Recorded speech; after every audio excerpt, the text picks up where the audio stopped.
వి gold trusted gold buyers మీరు తాకట్టు పెట్టిన బంగారాన్ని విడిపించి ఈ రోజు ఉన్న మార్కెట్ ధరకు కొనబడను 7771077720.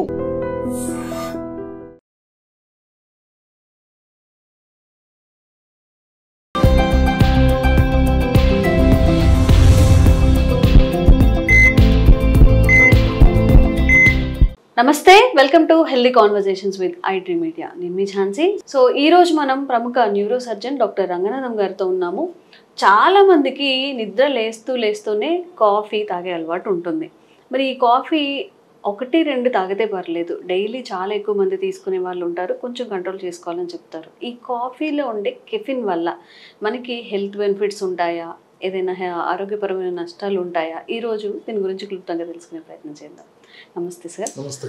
సో డే స్టార్ట్ అవ్వడమే కాఫీతో స్టార్ట్ అయ్యే వాళ్ళు 80% ఉంటారు సార్. అంటే మేబీ స్ట్రెస్ అవ్వచ్చు, అదొక హ్యాబిట్ అవ్వచ్చు, కాఫీ కాకపోయినా టీ గానీ టీ ఆర్ కాఫీ, ఈ రెండిట్లో ఏదో ఒకటి ఆ అలవాటు బాగా ఉంటుంది. మరి ఎక్కువ శాతం ఎక్కువ డైలీ ఒక 20 తాగే వాళ్ళు ఉంటారు, లేదా ఒక్కటే స్ట్రిక్ట్గా ఒకటే తాగే వాళ్ళు ఉంటారు. ఈ కెఫిన్ వల్ల మన బాడీకి ఎలాంటి నష్టం లేదా ఎలాంటి యాడ్ ఆన్స్ అయ్యే అవకాశం ఉంటుంది హెల్త్ పరంగా?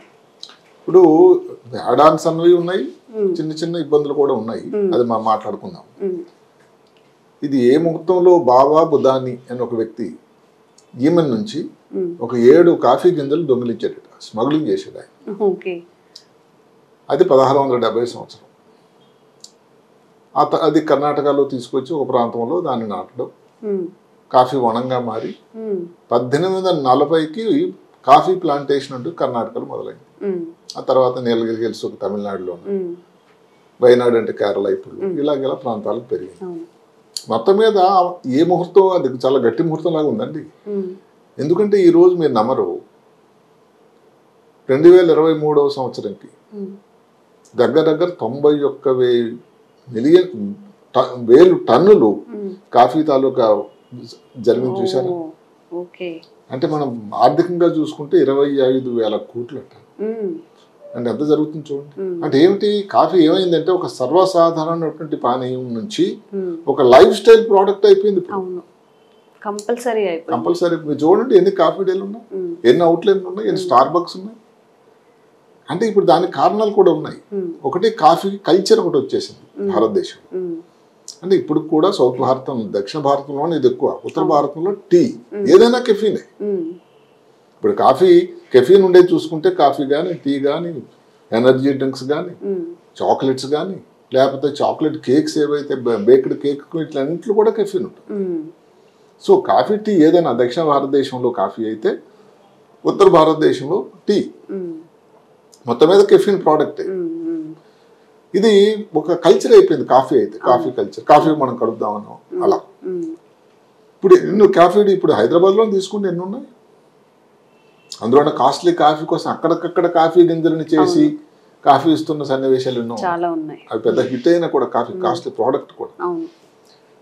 ఇంకొక కారణం ఏంటంటే ఈ ఇన్స్టంట్ కాఫీ అని ఒకటి వచ్చింది. అప్పటికప్పుడు తయారు చేసి వెయిట్ చేయకుండా, ఇవన్నీ ఎప్పుడు పడతాడు టైం, అంత టైం లేదు. మనీ సర్క్యులేషన్ పెరిగింది ఆర్థికంగా.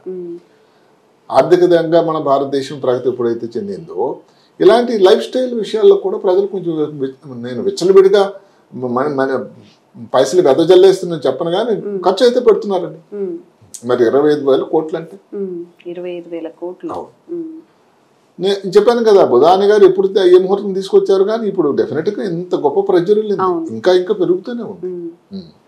ఎవరో స్టార్ బాక్ వాళ్ళు పెట్టారంటే మన దగ్గర భారతదేశంలోని కాఫీ డేనే ఎంత బిజినెస్ చేస్తున్నారు. ఇంకా మామూలు కాఫీలని, ఇప్పుడు అరకు కాఫీ ఏదైతే ఉందో ఆంధ్ర రాష్ట్రంలో ఉండే దానికి పేటెంట్స్ ఇచ్చారు, అది కూడా విరివిగా చేస్తూ ఉన్నారు. ఇట్లా ఇంకా పెరుగుతూనే ఉంది. అదొక పెద్ద ఆర్థిక ప్రగతికి ఒక రకమైన సాధనం అయిపోయింది. మీరు అన్నట్టు తెల్లవారి కాఫీ తాగకుండా ఎంతమంది, కాఫీ టీ, స్ట్రెస్ అయితే కాఫీ కావాలి, వర్క్ ఉంటే కాఫీ కావాలి, వర్క్ కానీ ఎక్కువ అవర్స్ ఉంటే కాఫీ కావాలి. అదేదో సాంగ్ ఒకప్పుడు యాడ్లో ఒకటి వచ్చేది, ఏది ఒక ఈ పానీయం గురించి, సాఫ్ట్ డ్రింక్ గురించి, సాఫ్ట్ డ్రింక్ ఎగ్జామ్ ముందు, సాఫ్ట్ డ్రింక్ ఎగ్జామ్ తర్వాత, దానికోసం ఆ పేరు గురించి అడ్వర్టైజ్మెంట్ కరెక్ట్ కాదు. కానీ అలాగే ఇప్పుడు కాఫీ ఎగ్జామ్ ముందు, కాఫీకి వెళ్ళి ఎగ్జామ్కి వెళ్ళే ముందు, తర్వాత కూడా ఇట్లా అయితే ఏమిటంటే మీరు అడిగారు ఒక మాట, కాఫీ అనేది దాని ఉపయోగం మంచి చెడు అని ఉంటుంది. అంటే ఇప్పుడు నిజంగా కాఫీ ఎక్కువ ఉపయోగాలు ఎక్కువ ఉన్నాయి. మనిషి బ్రెయిన్ మీద కఫీన్ తాలూకా అభావం ఎలా ఉంటుందంటే అలర్ట్ గా, ఏదో డల్ గా ఉన్నారు చాలా అలర్ట్ గా అవుతారు, ఫోకస్ ఎక్కువ అవుతుంది, అటెన్షన్ ఎక్కువ అవుతుంది, ఏదైనా పని చేయాలని చురుకుతనం ఎక్కువ అవుతుంది. నిద్రలాగా ఏదో వచ్చింది అనుకోండి, నిద్ర కొంచెం దాన్ని డల్నెస్ తగ్గించేస్తుంది, షార్ప్నెస్ పెరుగుతూ ఉంటుంది, యాక్టివ్గా. అన్నిటికంటే ముఖ్యమైన విషయం ఏంటంటే ఈ మధ్య కాలంలో వచ్చినటువంటి కొన్ని ఉపయోగమైన ఫలితాలు ఏమిటంటే న్యూరో డీజనరేటివ్ డిజీజ్ అని ఉన్నాయి మెదడులో.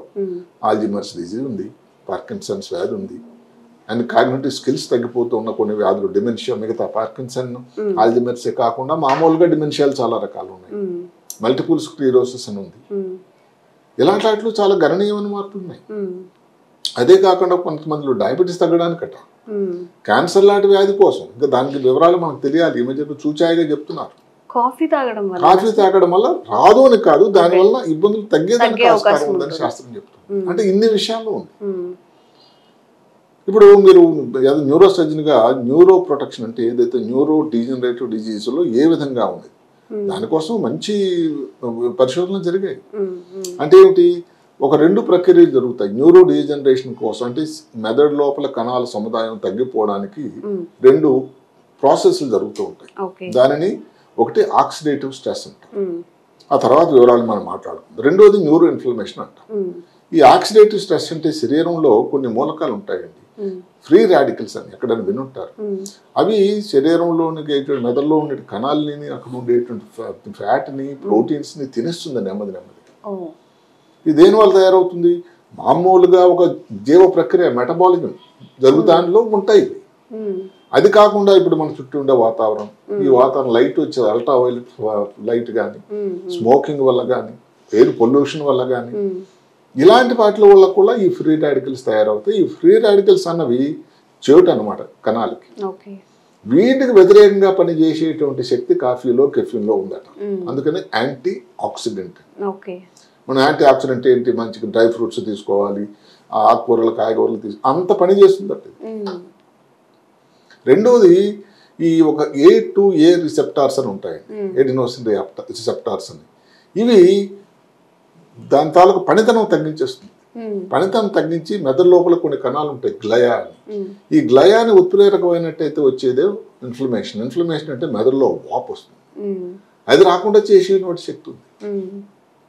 న్యూరో ట్రాన్స్మిటర్స్ అనుకున్నాం ఇప్పుడు మాటకి, డోపామినర్జిక్ రిసెప్టార్స్ అని ఉంటాయి, అదే కాకుండా ఈ కొలినర్జిక్ రిసెప్టార్స్ అని ఉంటాయి, అలాగే ఈ గ్లూటామిటిక్ రిసెప్టర్ రకాలు ఉంటాయి ఒక్కొక్క పనితనం కోసం. వీటన్నిటి మీద కూడా కంట్రోలింగ్, మాడ్యులేటింగ్ అథారిటీ ఉంటుంది. ఇప్పుడు ఆల్జిమర్స్ వ్యాధి చెప్పుకున్నప్పుడు ఒక రకమైన ప్రోటీన్, చెడు ప్రోటీన్, తౌ ప్రోటీన్ అంటాం, అది ఎక్కువగా కానీ మెదడు లోపల పెరిగిపోతే ఆల్జిమర్స్ వ్యాధి వస్తుంది. దానివల్ల ఏదైతే మెదడు లోపల ఉండేటువంటి ఈ కమ్యూనికేషన్ వ్యవస్థ, సమాచార వ్యవస్థ కుంటుపడిపోతుంది. అలాగే మనం పార్కిన్సన్ వ్యాధికి వస్తే ఆల్ఫా సిన్ న్యూక్లియన్ అని ఒక ప్రోటీన్ కూడా తేడా ఉంటుంది. మీరు ఈ కాఫీ తాగిన వాళ్ళలో ఉన్నట్ట ఈ 2 ప్రోటీన్లు, తౌ ప్రోటీన్ కానీ ఆల్ఫా సైన్ న్యూక్లియన్ కానీ తక్కువైపోయి ఏదైతే ఆల్బిజర్స్, పార్కిన్సన్ రాకుండా ఉండడానికి దోహదకారి జరుగుతుంది. ఎంతవరకు అంటే ఆల్జిమర్స్ వ్యాధి వచ్చేదానికి ఆస్కారం ఉన్నా, వాళ్ళ ఫ్యామిలీలో ఏదైనా హిస్టరీ ఉన్నా, ఈ మధ్యకాలంలో మర్చిపోయినా ఉండేటట్టయితే దగ్గర ఒక 3 నుంచి 5 కప్పులు రోజుకి, అంటే ఒక్కొక్క కప్పులో 100 గ్రాములు తీసుకుంటే చాలా ఉపయోగకరంగా ఉంటుంది అని శాస్త్రం చెప్తుంది. పార్కిన్సన్ వ్యాధికి వస్తే కొంచెం తక్కువ తీసుకున్న మోతాదు 3 గ్రాములు, 3 కప్పులు, 3 అట్లా. అంటే దీనివల్ల ఇవి శాస్త్ర ప్రకారం చెప్పినవే. ఇబ్బంది అలా ఏమిటి, కొంతమంది 10 కప్పులు 15 కప్పులు తాగుతూ ఉంటే మరి దానివల్ల కొంత ఇబ్బంది కూడా ఉండడానికి ఆస్కారం ఉంటుంది. ఇప్పుడు ఏ విధంగా యాంగ్జైటీ లాగా ఉంటుంది, నిద్ర తక్కువైపోతుంది. నిద్ర మనం చేసినప్పుడు చెప్పుకున్నాం, సాయంకాలం 6 తర్వాత 7 తర్వాత కానీ కాఫీ కానీ టీ కానీ, కొంతమంది రాత్రి భోజనం చేసి డిన్నర్ చేసి కాఫీ తాగుతారు. అలాంటి వల్ల అది ఒక ఉత్ప్రేరకం. అది రాత్రి అంతా మీ మెదడు ఉత్తేజంగా ఉంటుంది, నిద్రపోవడం టైం ఎక్కడ దొరుకుతుంది? లాజిక్ ఇదే కదా సార్, అందరూ తాగొద్దని చెప్తూ ఉంటారు. అసలు ఏంటి అసలు శాస్త్రం ఏం చెప్తుందంటే, నిద్ర పుచ్చాలని పడుకునే ముందు దగ్గర 6 గంటల ముందు విరామం, 7-8 గంటల ముందు నుంచి ఇలాంటి పానీయ, కాఫీ, టీ, ఇలాంటి సాఫ్ట్ డ్రింక్ ఉండేటువంటి ఏ పానీయాలు కూడా తీసుకోకూడదని శాస్త్రం. అదే కాకుండా ఈ రోజు కాఫీ తాగి అది చేస్తే తప్ప అలవాటు, ఒక రకం అట్రాక్షన్. చాలా వింటూ ఉంటాను, లేడీ చెప్తూ ఉంటారు, జెంట్స్ అన్నా కానీ కాఫీ తాగకపోతే లాభం లేదయ్యా, చాలా కష్టం, బయటకు వెళ్ళి ఒక రౌండ్ బ్రేక్ కొడతారు పనులు చేస్తూ. లేదా ఇద్దరు లేడీస్ మాట్లాడిన, వదిన గారు ఇంకా కాఫీ పడలేదండి, ఒక చుక్క పడకపోతే అసలు లాభం లేదండి. అంటే ఇది ఎవరిని మనం విమర్శించేది కాదు, కానీ అది అంత అలవాటు అయిపోయింది. ఇప్పుడు అది లేకపోతే ఏదో తలనొప్పి వచ్చేస్తుంది అట. అట్లా ఒక దానికి ఎడిక్షన్ అని కాకపోయినా కానీ దాని మీద ఒక ఆ యావ ఉంటుంది, ఆ యావ ఒకటే ఉంటుంది. అదే కాకుండా ఏదో జిట్రీ లేకపోయింది తాగేసరికి. ముఖ్యంగా ఎక్కడంటే ఈ కొన్ని మందులు ఉన్నాయండి. ఉదాహరణకి థైరాయిడ్ మందులు ఉన్నాయి, థైరాయిడ్ కోసం ఇచ్చే మందులు, ఆస్టియోపోరోసిస్ తగ్గడానికి స్టెరాయిడ్లు ఇచ్చే మందులు. ఆ మందులతో టైంలో కానీ కాఫీ తీసుకుంటే దాని పనితనాన్ని తగ్గించేస్తుందట. కొన్ని యాంటీబయాటిక్స్ ఉన్నాయి, క్వినలిన్స్ అని, క్లోరోమైడ్ అని ఇవి ఉన్నాయి, సిప్రోఫ్లాక్స్ అని, ఆఫ్లాక్స్ అని, కొన్ని మంచి యాంటీబయాటిక్లు అవి. వాడి దాంతో కూడా అబ్జర్ప్షన్ తగ్గించేస్తుందట. కొన్ని మందులకు అన్నట్టయితే ఏకంగాను సైడ్ ఎఫెక్ట్సే వస్తాయి కొన్ని. ముఖ్యంగా ఈ థైరాయిడ్ మందులు కానీ, లేకపోతే డయాబెటీస్ కోసం ఇచ్చే మందుల వల్ల కానీ, ఇలాంటి కొన్ని జాగ్రత్తలు అయితే తీసుకోవాలి. ఇప్పుడు ప్రెగ్నెంట్ స్త్రీ గర్భిణీ ఉంది, గర్భిణీ కావాలనుకుంటుంది, లేకపోతే స్త్రీ బాలింతరాలంటే పాలు ఇస్తుంది బిడ్డకి, అలాంటి టైంలో కాఫీ కూడా తక్కువ చేయాలి, లేకపోతే ఇబ్బందులు వచ్చేదానికి ఆస్కారం. అంటే ఇప్పుడు కాఫీ వల్ల ఉపయోగం ఉన్నా కూడా దాని సైడ్ ఎఫెక్ట్స్ కూడా లేని సన్నివేశాలు అయితే లేవు. కాఫీ కానీ టీ కానీ ఏదైనా కానీ, ఏ రూపంలో కానీ, కాఫీ కానీ టీ కానీ, కెఫీన్ ఉండే ప్రోడక్ట్ ఏదైనా కానీ మితం కరెక్టు, అతి సర్వత్రా హేతువు. సాయంకాలం 6 నుంచి 7 లోపల కాఫీ ఇలాంటి టీ తాగడం వల్ల మీకు చేటే కానీ ఉపయోగం అయితే జరగదు, నిద్ర భంగం అవుతుంది.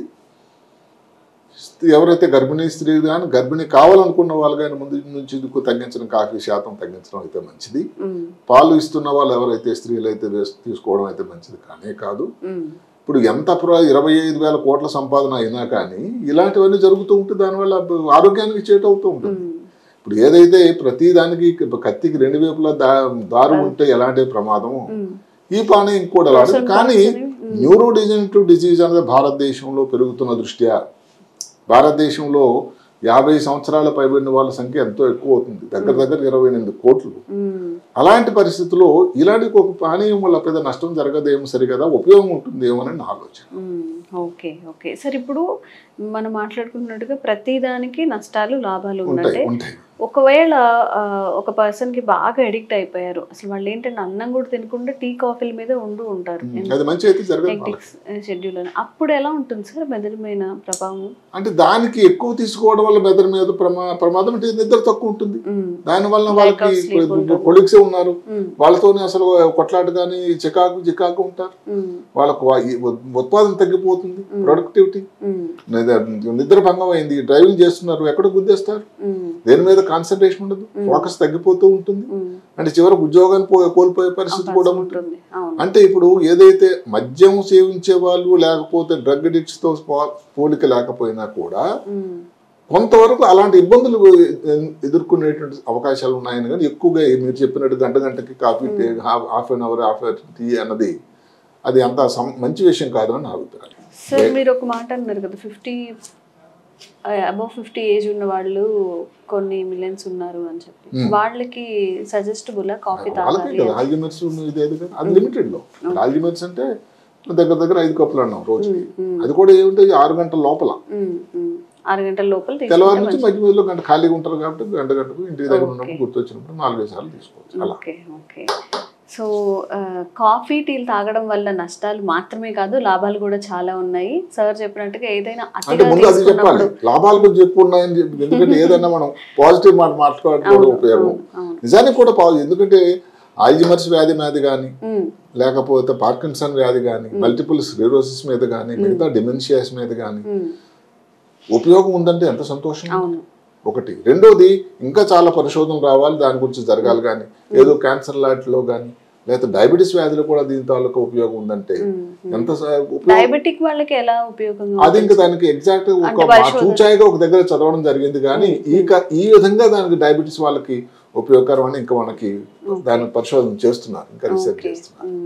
సో కాఫీ తాగడం వల్ల చాలా లాభాలు ఉన్నాయి కాబట్టి కొన్ని నష్టాలు ఎడిక్ట్ ఉన్నాయి. అయ్యే వరకు తాగకుండా ఒక 2-3 కప్స్ లేదా 4 కప్స్ వరకు అసలు మామూలుగా ఏమిటంటే శాస్త్రం చెప్తుంది ఆల్జీమర్స్ దీనికోసం కాకపోయినా పార్కిన్సన్ కాకపోయినా 4 నుంచి 5 కప్పుల కంటే రోజు ఎక్కువ తాగకూడదు. అది కూడా సాయంకాలం 6 లోపల. 6 తర్వాత అసలు తాగకూడదు. Thank you so much sir. Sir, one life lesson what medicine has taught you. Whatever you can do without expecting. But I really believe మన పాజిటివ్ యాటిట్యూడ్ ఉంటేనే మనం ఏదైనా సాధించగలం. గట్ ని మనం కరెక్ట్ గా డీల్ చేసినట్లయితే అది మనకి పాజిటివ్ హార్మోన్స్ ని రిలీజ్ చేస్తుంది. షుగర్ వచ్చిన వాళ్ళ పరిస్థితి ఏంటి? పొట్ట దగ్గర పెరిగితే దాన్ని ఆండ్రాయిడ్ అంటారు, ఆండ్రాయిడ్ ఫోన్ కదా. అసలు థాట్స్ ఎందుకు వస్తాయి? బ్రెయిన్ డెడ్ అంటే దానికి ప్రపంచం అంతా కూడా కొన్ని నిర్దిష్టమైనటువంటి లక్షణాలు ఉన్నాయి. మానసికంగా ధైర్యంగా ఉంటే క్యాన్సర్ జయించవచ్చు. You are a doctor for a cause sir, అంతే. వాళ్ళకి వచ్చిన ఆదాయం కాకుండా ఫ్రీ సర్వీస్ ఎంతమందికో చేస్తారు.